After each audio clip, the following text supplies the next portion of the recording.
I loved in math class where you'd be working on a math problem and the teacher would be like, okay, here's a formula for you, right? It was like being given a cipher, it was like the most powerful thing. And I thought, what if there was a cipher for people? Like, what if there was a formula for people? I believe that every person has a cipher. They have a set of values that you can solve about them, that if you turn it in the right ways, you can figure out how to figure out their motivations, how to figure out their values, how to speak to them so that they'll listen, how to make them feel loved. We are very good at observing. And what happens is we see interactions in very black or white ways. If you are naturally charismatic or naturally good with people, you can walk into a room, you don't even have to think about a conversation starter. Whereas if you're awkward, a room looks like either a battlefield or a playground, depending on your mentality. And so if you see a room like a battleground or a playground, you're instantly looking for who's on your team, you're looking for patterns, you're looking for verbal weapons, you're looking for different kinds of things in someone who will just walk into a room and naturally have it. So I think that what's helped is that I tend to see every interaction that way, which has helped me study it in a formulaic way. You've come a long way from being the awkward person. Do you think people can learn anything? I think people can learn anything. I think you have a spectrum of how much you can improve. So let's say, for example, you are a very lightweight, compact male, under 5 foot. You would make a great jockey, right? Like you'd be great at riding horses if you're small and compact. Could you learn to be a basketball player? 100%. But your ability or your percent improvement is only going to be able to improve so much, and you're going to have to work much harder for that compared to, say, a 6'7" man who's going to have to work a little bit less hard to be able to dunk shots because he just is closer to the net. I think if you think about it that way, it's how much work do you have to do to get there. In the words of Art Williams, what does the A-grade student do that the C-grade student doesn't do? He pays the price a little bit more. He works hard a little bit more. He bleeds a little bit more. He studies a little bit more. He reads a little bit more. If you want to be on the top of your class, you got to be tough and you can't quit. If you go out there this week and think you're supposed to be somebody and you're going to do something big and you study hard and you prepare well for your exams and you give it everything within you, you got a chance. It's usually not just one huge decision that you make that makes the biggest impact on your life. It's often all these small decisions that you make throughout the day, the ones that are seemingly insignificant, but they all add up. When it's time to go and study, are you going to study? Or are you just going to spend another 10 more minutes scrolling through Instagram? Are you going to go study for your exam that's coming next week? Or are you going to watch one more film on Netflix? It's these little decisions that you make that impact your life. When you make your decision, make the right decision. It's one foot in front of the other, one little victory at a time. That's the only way we can do it. That's all it is. You just begin. You solve one problem, then you solve the next problem. Life gives you what you fight for. Life doesn't give you what you want. Everybody would want to pass all their exams all the time, right? Everybody wants to be successful. But life gives you what you work for. If you want to win, you need to show up to your classes and demand success and demand happiness. Desire and determination is everything. It isn't talent, it isn't brains, it isn't luck, it's desire and determination. You've got to have the will and the hunger to study hard and be somebody. This is your life. This is your legacy. This is who you are. You're writing your own history right now.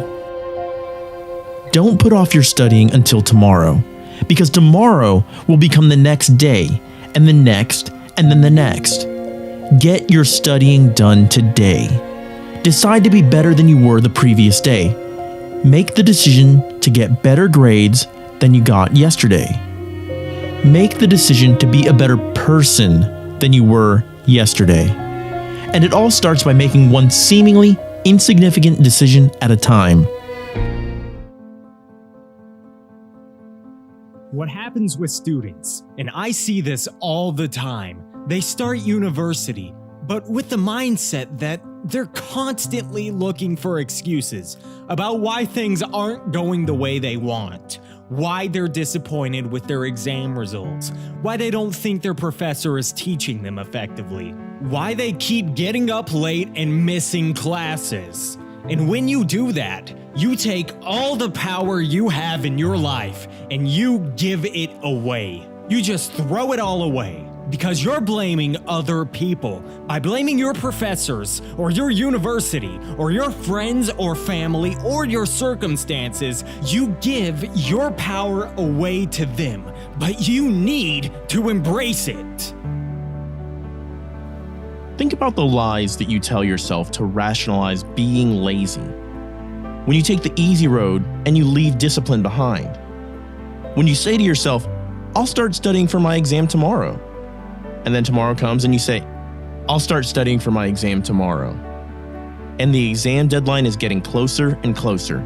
And a few days before the exam, you realize you haven't started studying yet. And the panic sets in, and the sleepless nights begin. It's too late. It's the day of the exam. You sit at your desk, you open the exam paper for the first time, and you experience that all too common sinking feeling when you realize you don't know the answer to any of the questions. You know what I'm talking about. We've all been there. It's the excuses and the lack of discipline that are taking you down paths that you shouldn't be going. There are a million reasons why you're disappointed, but the reasons are not important. What is important is what you do about it. What is important is how you're going to spin it so that you take advantage of the situation. Failed an exam?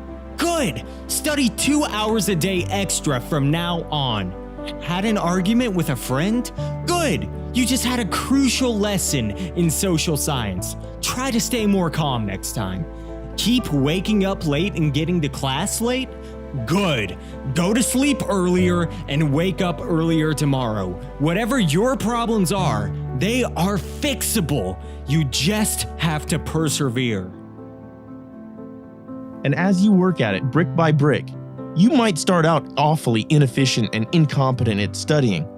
But being willing to put in the work and grind it out and becoming someone who people actually look up to and admire, at that moment in your life, you'll realize it was worth it.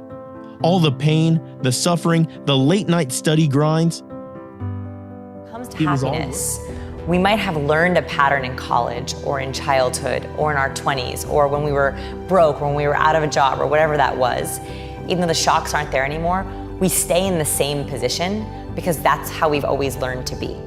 And so when it comes to happiness, way more than personality, way more than decoding people, I think that we can absolutely change our entire happiness orientation. I think we can unlearn our helplessness to learn to help ourselves.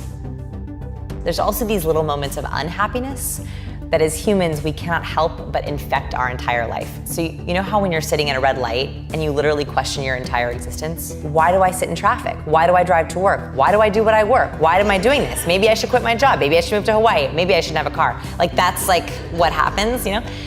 So one of the hacks that I have found works really well is taking those small moments and turning them into what I call gratitude totems. So a totem is like a symbol or something to remind you of something. So I have a red light by my house that I get stopped at every single day. It doesn't even matter what time of day. And I used to yell at this red light. I would curse at it. And then I realized, wait a minute. Like this light causes me so much unhappiness. I have such a hard time being grateful. Like every Oprah magazine ever says, be more grateful. Who has time to be grateful, right? Like no one has time to do that. But now I have time. So whenever I am stopped at that red light, for the entire red light, I think about every single thing I'm grateful for. And now I get upset if I do not hit it. Because I know that every time I pull up to that red light, I have a minute and a half just think about all the things I'm grateful for. Check, I got my gratitude off. I feel nice and good. I flipped a very unhappy moment for me that makes me question driving and cars and my life and turned it into something that actually makes me very appreciative.